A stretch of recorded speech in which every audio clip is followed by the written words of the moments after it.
Bonjour à tous. Pour aujourd'hui, je vous propose un défi spécial Noël 2025.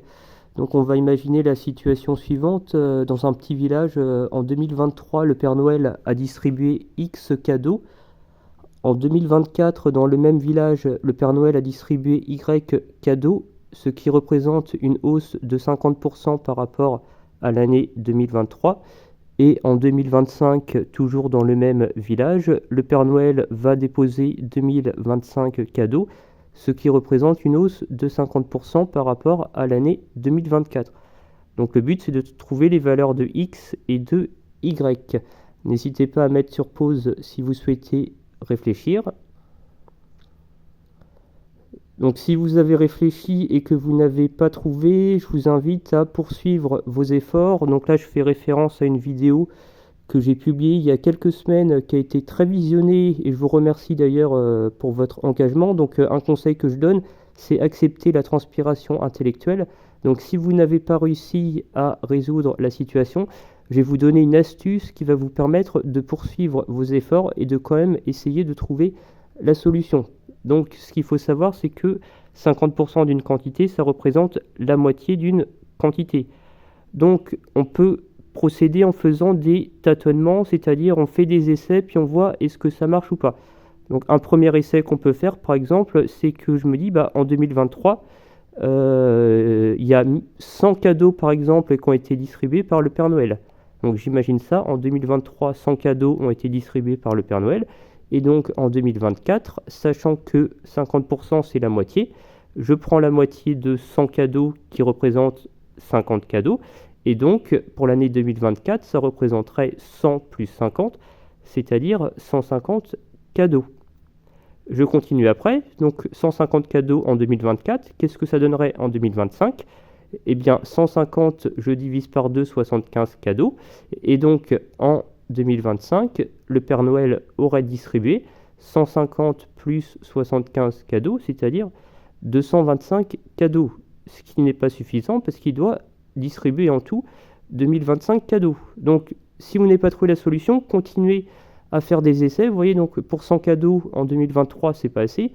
Essayez de prendre d'autres valeurs et puis de voir est-ce que c'est pas assez ou est-ce que c'est trop.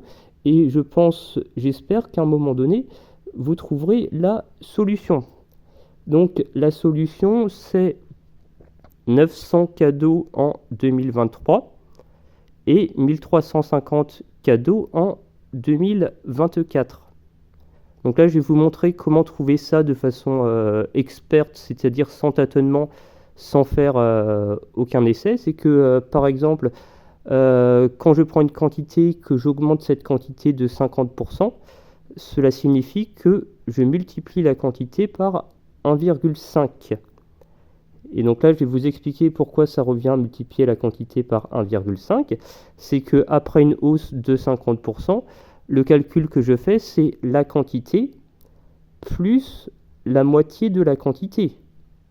Autrement dit, une fois la quantité plus la moitié de la quantité.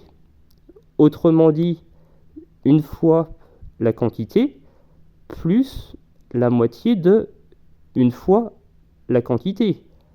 Autrement dit, une fois la quantité plus 0,5 fois la quantité.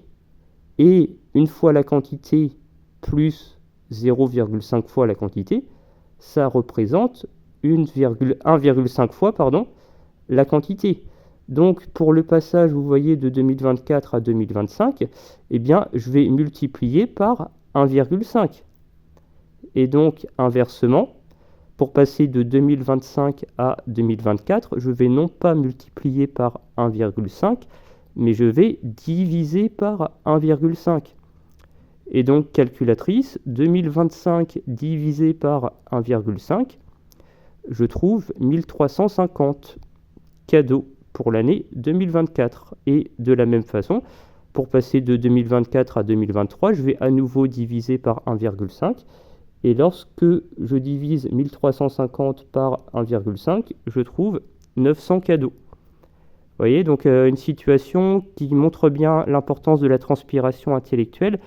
Et aussi le fait de ne pas se laisser impressionner par X, Y, vous voyez, donc si on procède par tâtonnement, on peut quand même réussir peut-être à trouver des solutions. Mais la méthode experte, vous voyez, permet quand même d'aller beaucoup plus rapidement.